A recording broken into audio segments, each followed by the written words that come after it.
Vamos a meditar en la palabra del Señor. Quisiera pedirles que abran sus Biblias en el libro de Josué. Josué capítulo 1. Vamos a leer un versículo muy conocido.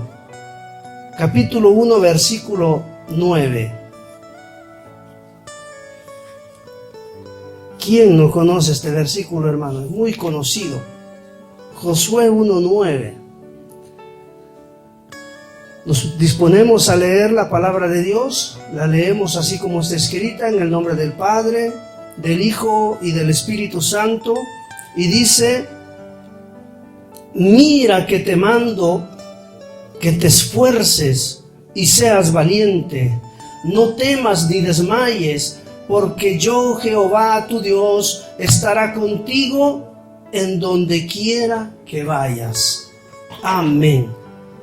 Podemos acomodarnos, amados hermanos. Ya nuestro pastor oró por la palabra, y la palabra viene de parte de Dios, es ya bendita. Quisiera meditar en este mediodía o en esta tarde, juntamente con ustedes, acerca de esta expresión de Dios hacia Josué. Mira que te mando que te esfuerces y que seas valiente. ¿Por qué Dios tiene que decirle a Josué estas palabras? ¿Por qué es necesario que Dios le diga a Josué, que es un personaje muy importante en la historia de Israel? Josué, el gran Josué, el sucesor de Moisés. No es cualquiera, no es cualquier persona, no es cualquier hermanito o cualquier hombrecito ahí en la congregación de Israel, es Josué. Sin embargo, Dios le dice al gran Josué: mira que te mando que te esfuerces, que seas valiente, que no temas ni desmayes. Este desmayar no es un desmayar como el que a veces podemos ver en una persona débil porque quizás no ha comido o porque se sintió mal y se desmayó. No, es un desmayo que proviene del miedo. Tener miedo, tener pánico a tal punto de desmayar, de decaer, de rendirse, de sentirse abatido, angustiado. Es un desmayar bastante importante en esta expresión de Dios. ¿Y por qué Dios le dice a Josué esto? Le dice esto porque seguramente lo que Josué está viendo por delante de él, lo que va a conquistar, lo que va a ganar, lo que va a recibir de parte de Dios, porque Dios le dice: introduce a este pueblo y tú le repartirás la tierra prometida. Pero la tierra prometida estaba llena, ocupada de sus enemigos. Y entre ellos a José ya le constaba, porque personalmente había ido a investigar antes y él sabía que incluso habían gigantes. No era fácil lo que estaba por delante, no era nada fácil, al punto que Josué sentía temor.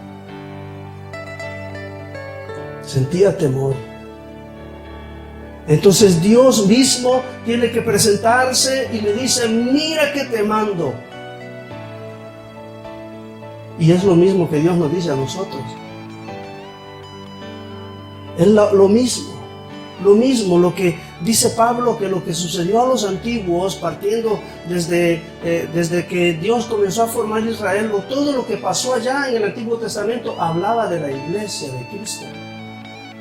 Y todo lo que sucedió allá sucedió para nuestro aprendizaje, para que nosotros pudiéramos entender.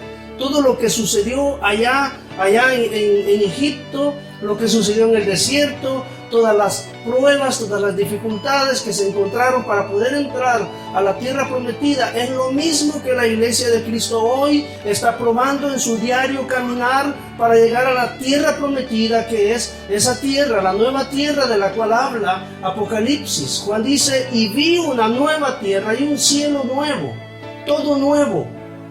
Nosotros vamos caminando y viéndolo desde ese punto de vista. Nosotros salimos de Egipto y vamos caminando a través de un desierto y vamos rumbo a la tierra prometida. Los confines, cuando entraremos a poseer la tierra prometida, sucederá en el rapto de la iglesia. Ahí habrá un paso, ¿cómo se dice? Transmisión o no me acuerdo bien. Una transición. Habrá una transición. Dejaremos el desierto, que es este mundo, es esta tierra, e iremos a la tierra prometida.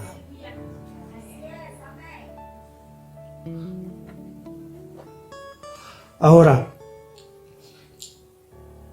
quisiera hacer un recorrido a través de la Biblia juntamente con ustedes. Para entrar en el tema, le puse como título: el temor y el miedo, ¿cómo vencerlos? ¿Cómo vencerlos? Porque, hermanos, si Josué sentía temor, si Josué sentía miedo al punto que Dios tuvo que animarle, ¿cómo estaremos nosotros?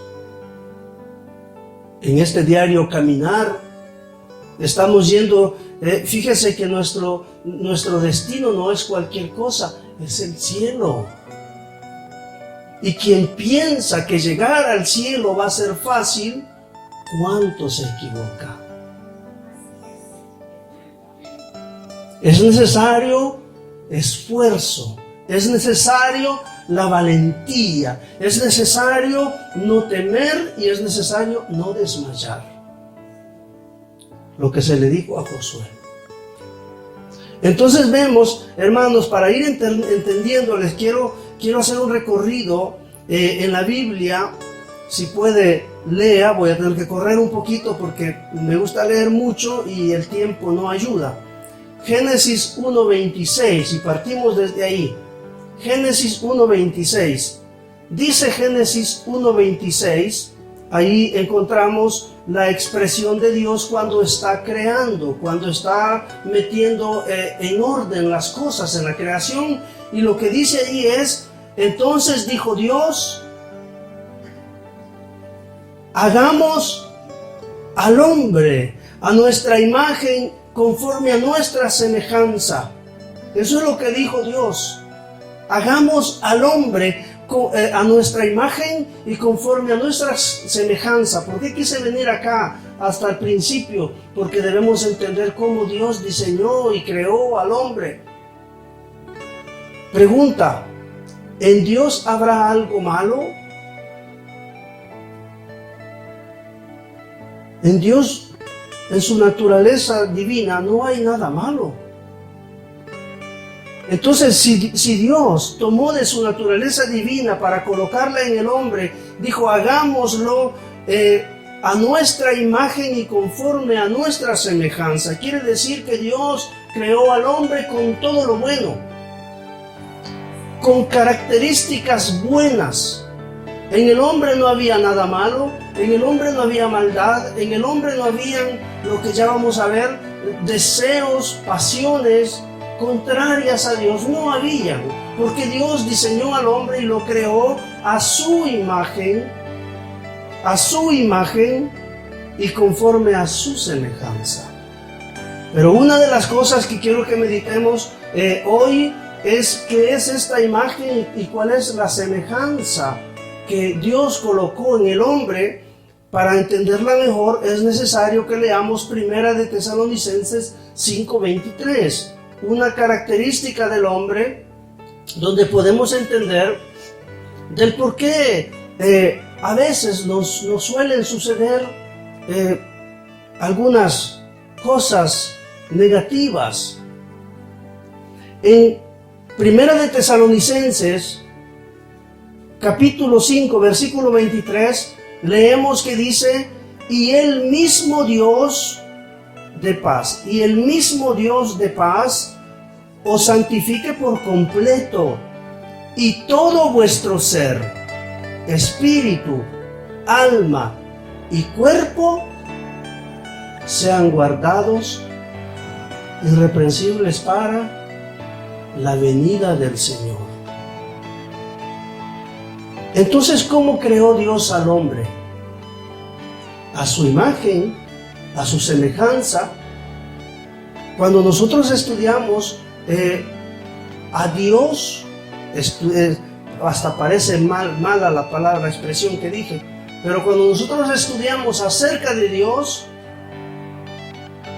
nos damos cuenta que Dios es trino. Dios Padre, Dios Hijo y Dios Espíritu Santo. Y los tres, dice la Biblia, son señores. Habla del Señor el Padre, habla del Señor Jesucristo y habla del Señor Espíritu Santo.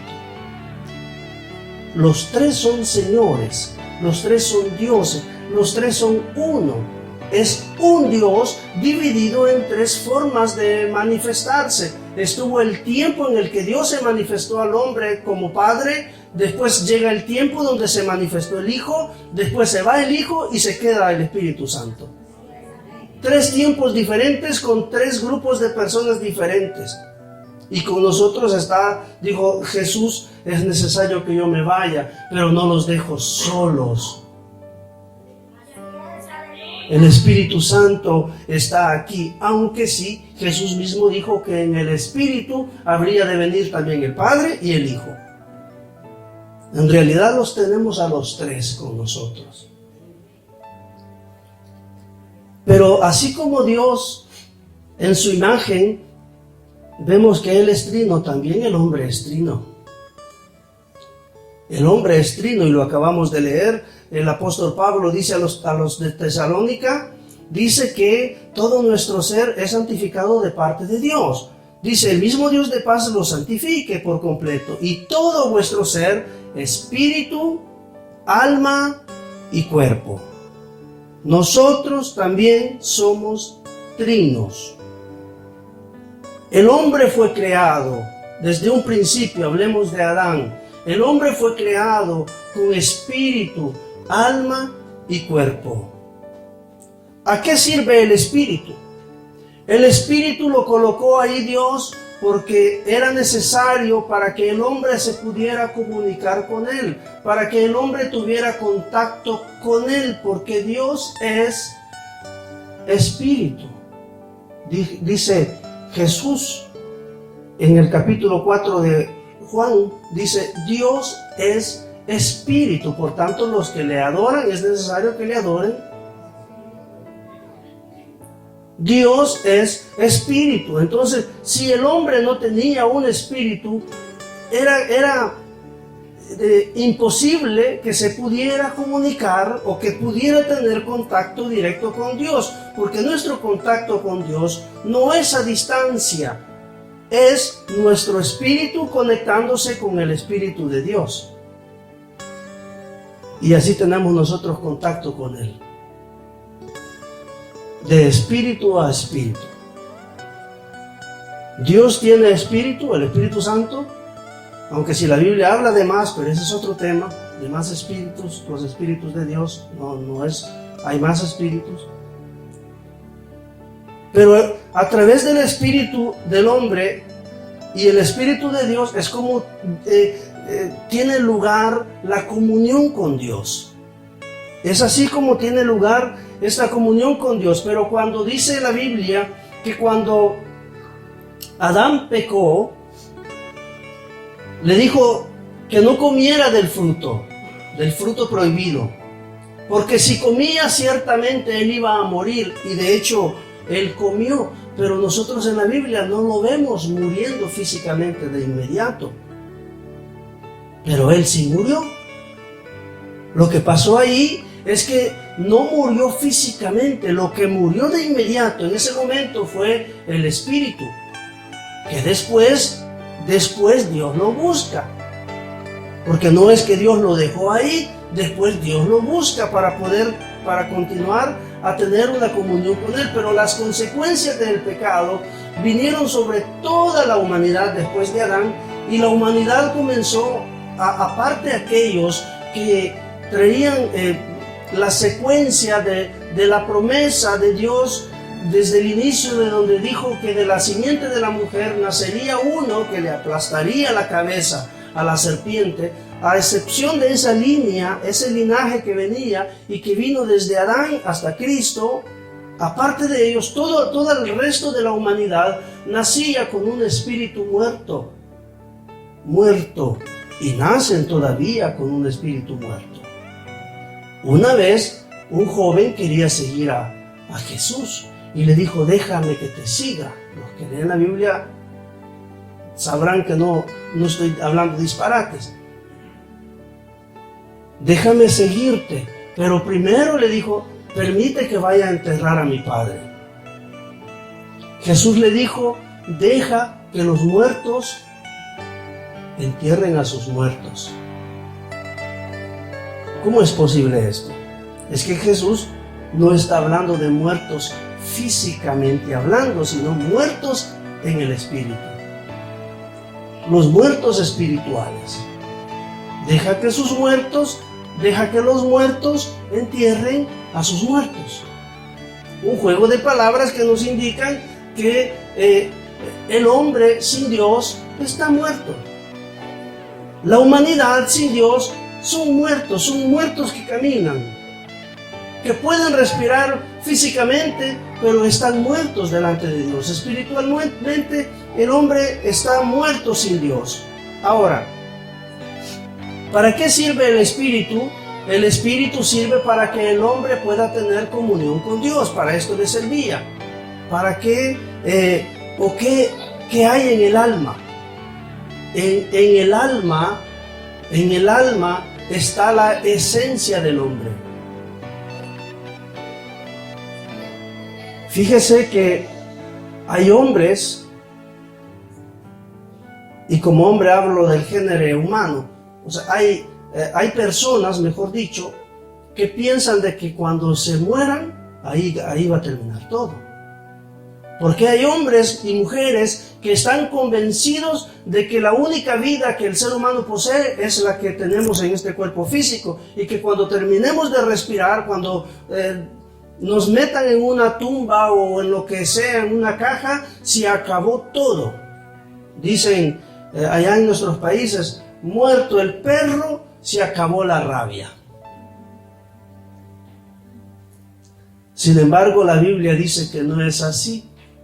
Porque nosotros no somos lo que este cuerpo puede reflejar. No somos esto. Nosotros somos lo que está por dentro, lo que no se ve, el alma. Y en el alma están las emociones y... déjenme leerlo bien. Las emociones, los sentimientos y el intelecto. Sentimientos, emociones, intelecto. Eso es lo que está en el alma, y eso es lo que nosotros somos. El alma es invisible. El alma no se ve, no se puede ver. Entonces, para que todo pudiera funcionar en este mundo físico, Dios tuvo que darnos a todos un cuerpo físico, y ahí entra en función el cuerpo. ¿Para qué Dios creó el cuerpo? Es para que el hombre pudiera tener contacto con lo físico, con la materia. Pero este cuerpo, cuando nosotros muramos, o cuando el Hijo de Dios resucite en el rapto de la iglesia, o los que van a resucitar que están muertos, o los que se van a ir estando vivos, dice la Biblia que habrá allí, dice Pablo, una transformación.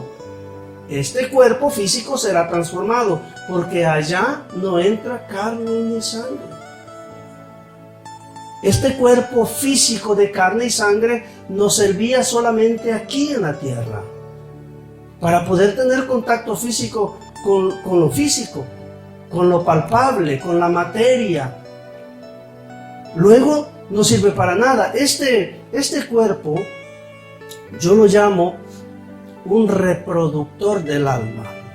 Es decir, los que venimos de hace un poco de tiempo, nos acordaremos seguramente de lo que era un cassette. O para no ir muy lejos, también un disco, un compact disc, que ya no hay, ¿verdad? A usted le podían regalar un álbum de música, le podían regalar una película en VHS, eran unas casetas enormes, grandísimas, pesadas, en cinta, grabadas en cinta. Le podían regalar una bonita película. Esta película es hermosa, te va a gustar, vas a llorar cuando la veas. Pero ¿y si uno no tenía un reproductor? ¿Qué hacía con la caseta?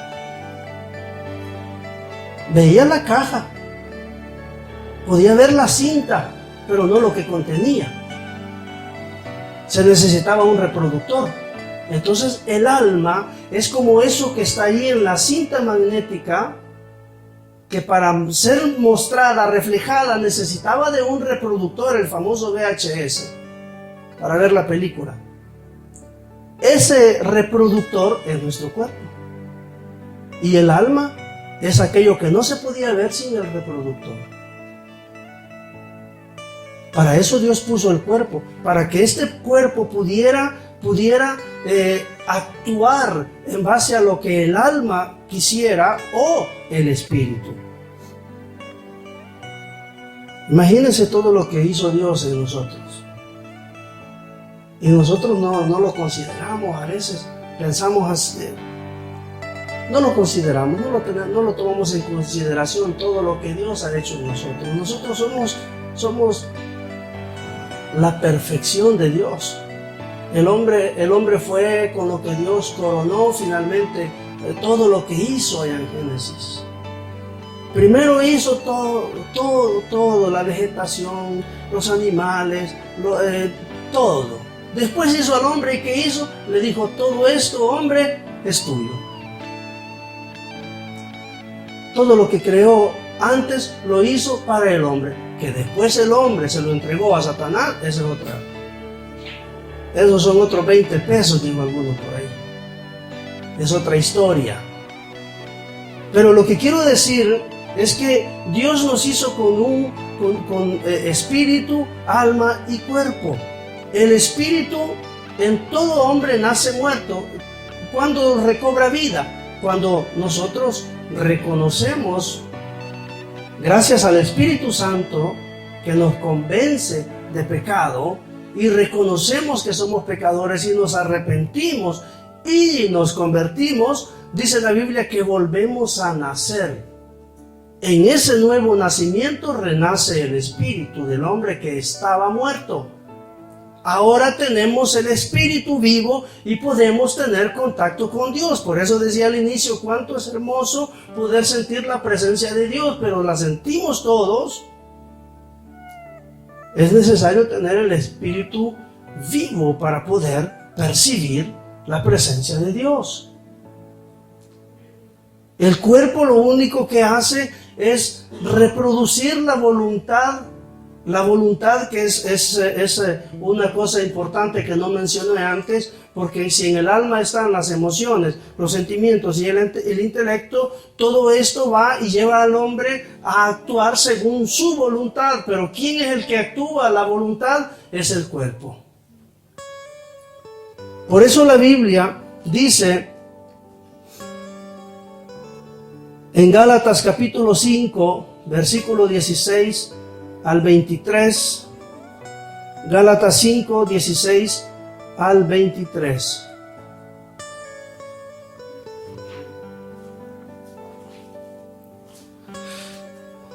Dice el apóstol Pablo: digo pues, ¿lo encontraron? Digo pues, andad. ¿Quién es el que anda? ¿Anda el espíritu, el alma o el cuerpo? El cuerpo. El cuerpo es el que actúa, el cuerpo es el que hace, el cuerpo es el que ejecuta, el que hace la voluntad de quién. Puede ser del alma o del espíritu. En la Biblia el alma también se le conoce como carne. Cuando la Biblia dice carne, no está hablando del cuerpo, está hablando del alma. Por eso acá vemos al apóstol Pablo diciendo, digo pues, andad en el espíritu. Es decir, que tu cuerpo haga lo que te dice que hagas el espíritu. Y no satisfagáis los deseos de la carne, porque el deseo de la carne es contra el espíritu, y el del espíritu es contra la carne, y estos se oponen entre sí para que no hagáis lo que queréis. Esto no hagáis lo que queréis, es el cuerpo el que hace. Pero ¿quién lo influencia? ¿Quién le dice al cuerpo que tiene que hacer lo que hace? ¿Quién le dice a estos pies que tienen que ir a la derecha en vez que a la izquierda? Es ahí donde nosotros los cristianos tenemos que tener en consideración esto. ¿Quién dirige nuestros pasos? ¿El Espíritu, es decir, Dios, o la carne? Que es el alma, que también en la Biblia lo encontramos como el corazón, que también es el alma. El corazón de la Biblia no es esta bola de carne que está bombeando sangre. El corazón en la Biblia, cuando dice que el corazón es malvado, cuando dice que este corazón es engañoso y traicionero, dijo la hermana Delia. Y traicionero, dijo, cuando hablaba del corazón.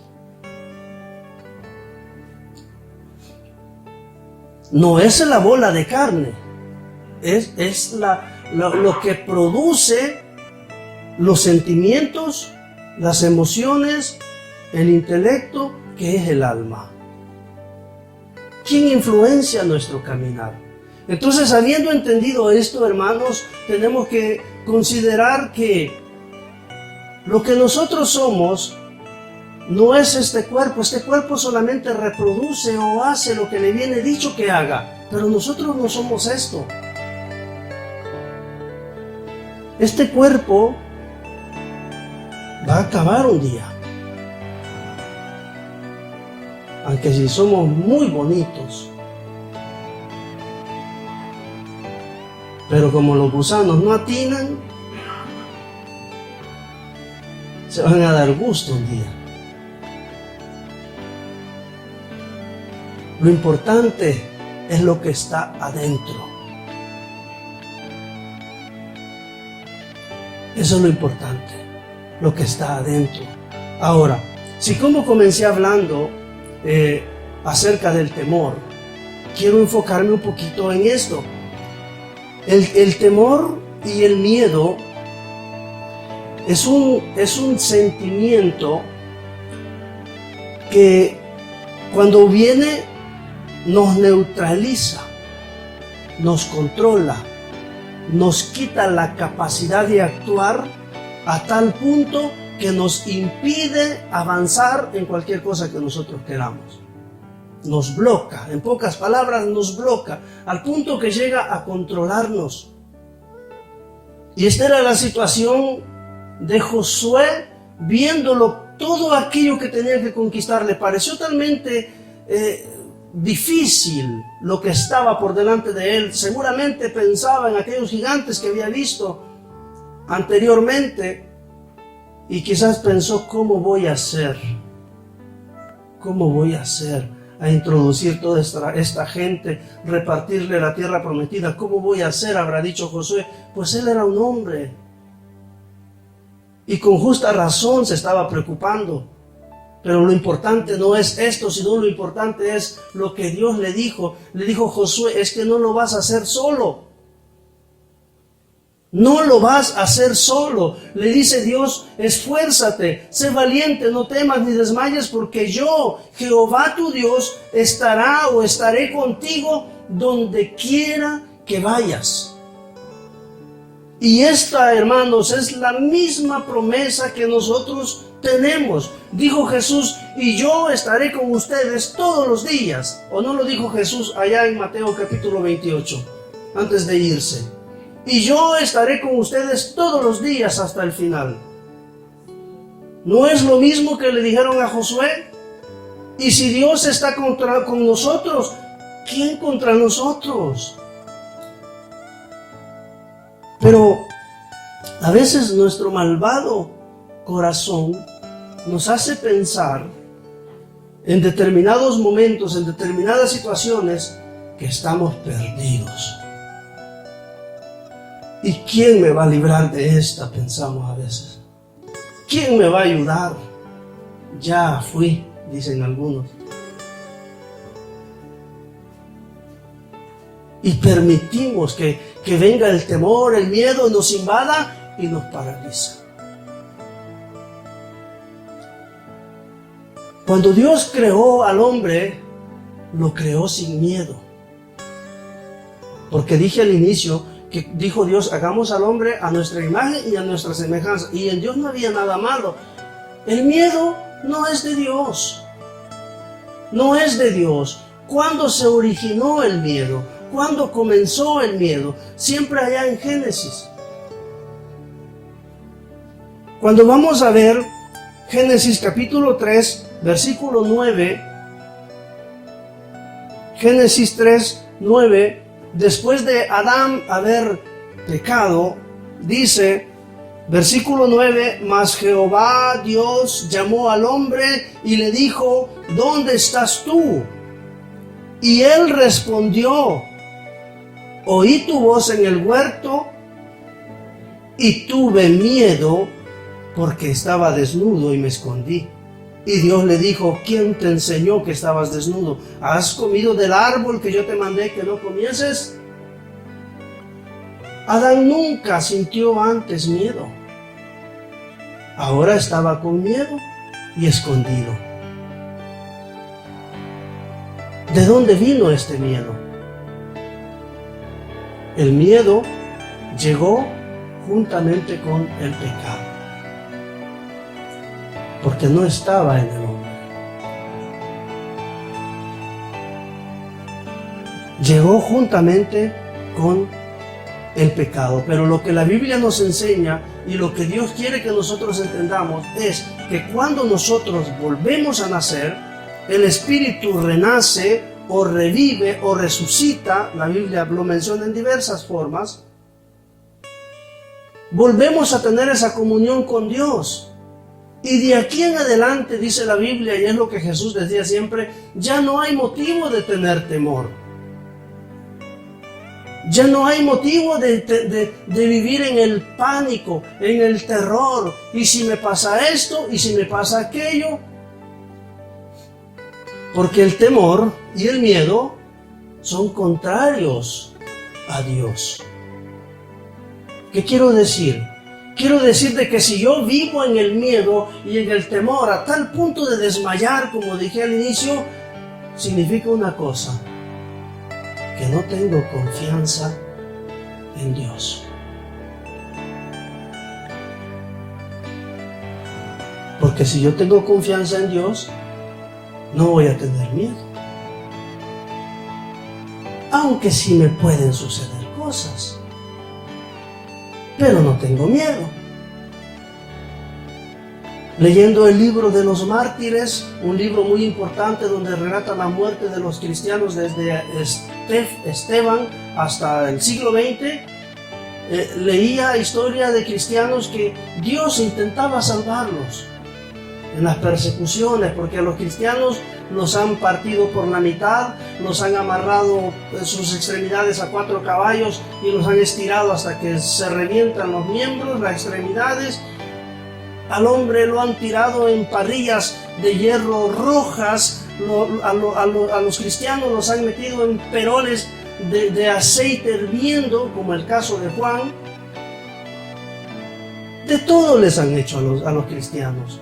Y en algunas ocasiones Dios ha querido salvarlos. A uno le encementaron los pies en un bloque de cemento. Tal vez no era necesariamente cemento, pero era de consistencia similar al cemento, de modo de que lanzándolo al río tenía que hundirse y ahogarse este cristiano. Lo lanzaron, dice la historia, y él se quedó flotando. Y desde el río, que era muy hondo, él predicaba, y todos los que le escuchaban, al ver que no se hundía, se convertían al Señor. Y él se quedó flotando con ese peso en los pies hasta que él oró a Dios y le dijo: Señor, permíteme que muera. Es un honor para mí morir por causa del Evangelio. Déjame ir abajo. Y en ese momento se hundió. Si hoy el cristiano le teme a la muerte, antes no eran así. Deseaban morir por Cristo. ¿Cómo hemos cambiado? ¿Cómo hemos evolucionado los cristianos? Nos hemos vuelto bien delicaditos, los cristianos de hoy. Basta una mala mirada y como que nos dieron una cachetada, hermanos. Un comportamiento infantil el nuestro.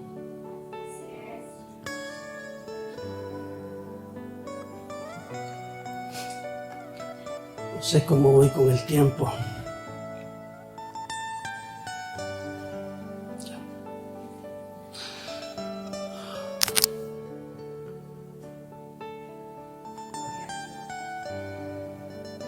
El temor llegó, el miedo llegó juntamente con el pecado. Y la Biblia nos cuenta que el diablo desde el inicio viene jugando con el hombre en el sentido de que una de las armas que mayormente usa el diablo es el temor. Por eso a veces he escuchado predicadores que utilizan ilustraciones como el comportamiento de la serpiente, porque ahí en Génesis se acuerdan que era una serpiente, ¿no? La que actuó por obra de Satanás. Dicen algunos que las serpientes, hay unas que tienen veneno, hay otras que no. Las que tienen veneno dicen que muerden a sus presas y las paralizan. Y una vez que están paralizadas, se envuelven en ellas y comienzan a apretar hasta que sofocan a su víctima. No es que las mata el veneno, sino que el veneno las paraliza hasta que ellas pueden ir, las sofocan, mueren y después se las comen. Las que tienen veneno. Las que no tienen veneno se limitan a enrollarse en sus víctimas y comienzan a apretar hasta que los huesos del animal, de la víctima, se quiebran, se sofocan, muere y se lo come. Entonces parece que el diablo es lo mismo que viene haciendo con los hijos de Dios hasta el día de hoy. Utiliza el miedo cual veneno que una vez que lo ha inyectado paraliza al cristiano y después viene y comienza a sofocarlo hasta que finalmente se lo come. Por eso dicen algunos que la expresión de Dios allá en Génesis capítulo 3, y la quiero leer porque es importante. Génesis capítulo 3, en el versículo 14, le dijo Dios a la serpiente, dice Génesis 3:14, y Jehová Dios dijo a la serpiente: por cuanto esto hiciste, maldita serás entre todas las bestias y entre todos los animales del campo. Sobre tu pecho andarás y polvo comerás todos los días de tu vida. Ahora, las serpientes, las culebras, no comen polvo. Entonces, ¿qué era lo que Dios estaba diciendo ahí? Polvo comerás todos los días de tu vida. Y no se lo estaba diciendo a la serpiente, se lo estaba diciendo al diablo. Polvo comerás. ¿El diablo come polvo? Fíjese bien, eso dice el versículo 14. Ahora lea el versículo 19. El versículo 19 dice: al hombre, con el sudor de tu rostro comerás el pan hasta que vuelvas a la tierra, porque de ella fuiste tomado, pues polvo eres y al polvo volverás. Entonces, ¿cuál iba a ser el alimento del diablo? El hombre. A tal punto que en Génesis lo vemos como una serpiente y lo vamos a ver allá al último libro de la Biblia, después de todo un recorrido de la humanidad, Apocalipsis al final, ya no es serpiente, es un dragón. Comió tanto el ingrato que pasó de serpiente a dragón, porque el verdadero dragón es aquel, según la mitología griega, que parece culebra, no es griega, perdón, la china.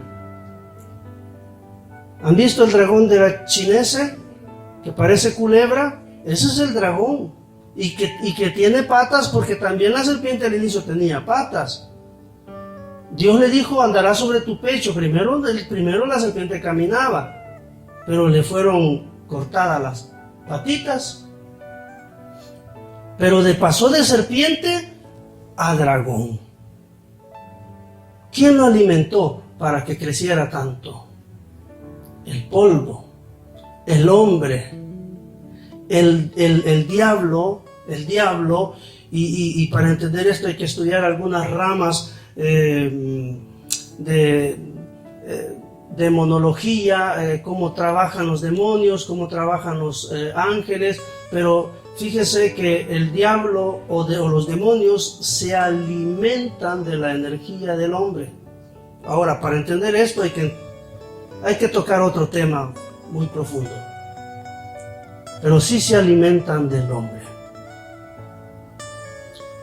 ¿Y cuándo se alimentan? Dice alguien que si está un perro bravo y uno pasa cerca de él, si yo le muestro miedo, me ataca. Si yo no le muestro miedo, no me ataca. Pero no es por lo que él ve, sino que según estudiosos también dicen de que el miedo los animales lo perciben, porque tienen un sexto sentido, llamémosle así, instinto, no sé qué será, que huelen el miedo. Y si uno va valiente, no le hace nada, pero pase con miedo cerca de un perro y le va a morder. Entonces lo que quiero decir, hermanos, es que Dios, Él quiere que nosotros vivamos confiados. Por eso viene y le dice a Josué: mira que te mando que te esfuerces y seas valiente, no temas ni desmayes, porque Jehová tu Dios estará contigo donde sea que vayas. Cuando Jesús vino a la tierra, voy a tratar de ir yendo a la conclusión. Cuando Jesús vino a la tierra, se dieron dos casos, y ambos en el mar. Los discípulos en una ocasión los mandó solos a través del mar y les dijo: ahí nos vemos allá en el otro lado. Y los mandó primero, y él vino después. Pero sucede que Jesús no vino en barca, sino que él venía caminando sobre las aguas. Cuando los apóstoles lo vieron, dijeron: un fantasma. Así dijeron, así está escrito, un fantasma. Hasta que dijo: no teman, yo soy. Pedro un poco valoroso, dice: si eres tú, deja que yo camine sobre las aguas. Bueno, comenzó caminando en presencia del Señor, pero a un cierto punto se enteró que estaba caminando sobre las aguas, quizás vio las olas, no sabemos qué vio, pero ganó el miedo y comenzó a hundirse. El Señor lo agarró, lo subieron los dos a la barca, pero le dice: hombre de poca fe, ¿por qué dudaste? Imagínense, hermano, miedo con Jesús a la par. El otro caso, voy rápido, no puedo allí detenerme, hubiera querido detenerme en esos versículos. En Marcos 4:35 sucede algo similar, siempre en el mar, y esta vez Jesús iba con ellos. Sucede pero que Jesús, cansado quizás de tanto trabajar, se durmió. Y ellos iban navegando. Pero dice que llegó la tempestad, llega esta tempestad y el agua se metía en la barca al punto que casi la barca, el agua le daba vuelta y afondaba y naufragaban o se hundían y comienzan a gritar desesperados: Jesús, Jesús, despierta Jesús, ¿no ves que nos estamos muriendo? ¿No tienes cuidado de nosotros? Así le dijeron. Y Jesús se levantó, reprendió el mar, le dijo: cállate y enmudece. Y enseguida el mar se calmó. Y en Marcos 4, en el versículo, lea conmigo, 39, Marcos 4:39. Marcos 4:39 dice: y levantándose reprendió al viento y dijo al mar: calla y enmudece, y cesó el viento y se hizo grande bonanza. El 40, y les dijo: ¿por qué estáis así amedrentados? ¿Cómo no tenéis fe? ¿No tenéis fe? En el 41, entonces temieron con gran temor y se decía el uno al otro: ¿quién es este que aún el viento y el mar le obedecen? El mensaje aquí, hermanos, porque el mensaje para nosotros es claro. Según Apocalipsis, hablando del mensaje que Dios le dio a Juan, en el capítulo 17 de Apocalipsis, se le explica, porque Juan ve a una mujer sentada sobre muchas aguas, y se le explica que las aguas en la Biblia significa naciones, tribus, lenguas, o sea, el mundo. Y el mensaje acá para nosotros es que Jesús tiene la capacidad de caminar por sobre las aguas, por sobre todo lo que pueda suceder, vengan tempestades o no, Jesús camina sobre ellas y las vence, las calla, las enmudece. Y el hombre también puede, si quiere, el caso de Pedro, si no hubiera tenido miedo, hubiera seguido caminando. Pero el miedo le ganó. Pero él podía caminar porque Jesús le dijo que sí podía, sí creía. Entonces, pueden venir tempestades que nos turben, pero nosotros tenemos toda capacidad sobre ellas si no nos dejamos vencer del miedo.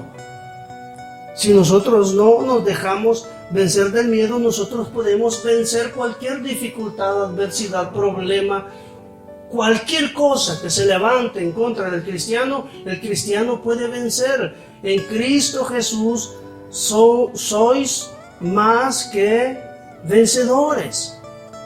Más que vencedores. Jesús lo dejó bien claro en Juan 16:33, cuando dijo: en el mundo tendréis aflicción, pero confiad, yo he vencido al mundo. Aflicciones habrán, pero también la confianza en que Él ya venció es la que nos hará continuar, seguir adelante, sabiendo de que si Él está con nosotros, nadie contra nosotros. Voy a concluir acá. ¿Por qué sintieron miedo los apóstoles o los discípulos en la barca? Ahí en Marcos capítulo 4, leímos en el versículo 41, dice: entonces temieron con gran temor y se decían el uno al otro: ¿quién es este? ¿Por qué sintieron temor?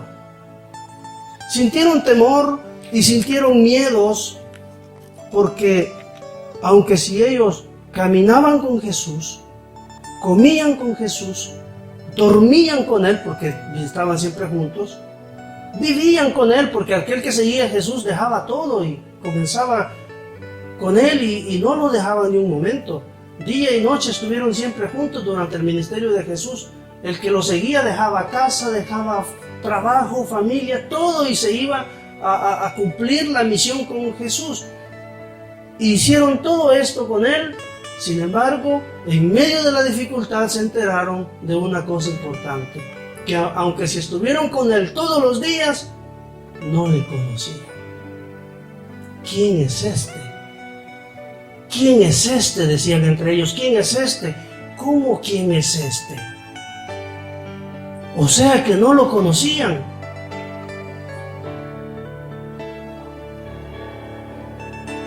Y el punto aquí es, ¿nosotros lo conocemos? Fíjense, hermano, que un hijo, si usted camina con un niño, su hijo, de la mano, o más aún, si lo abraza, él se siente seguro.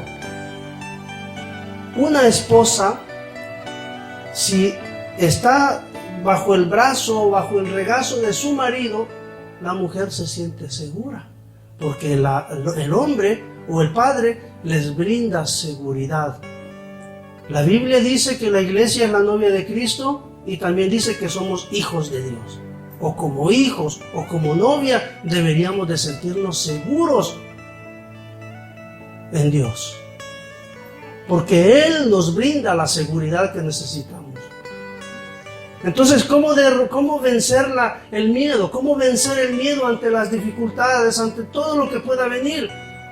Fácil, estableciendo una comunión genuina con Dios. Porque no tuve tiempo de leer, pero la Biblia dice que el perfecto amor echa fuera el temor. Si establecemos con Dios una relación pura, una relación genuina, una relación íntima, el miedo solo huye de nuestra vida. Entonces, ¿cómo vencer el temor? Buscando a Dios.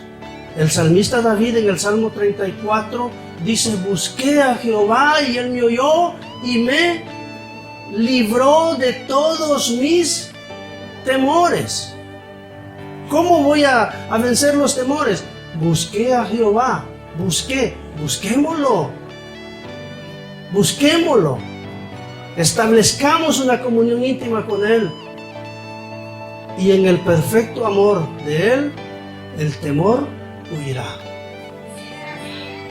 Me paro aquí por cuestiones de tiempo y le invito a nuestro pastor para que pueda seguir con el programa. Que Dios lo bendiga, amado hermano.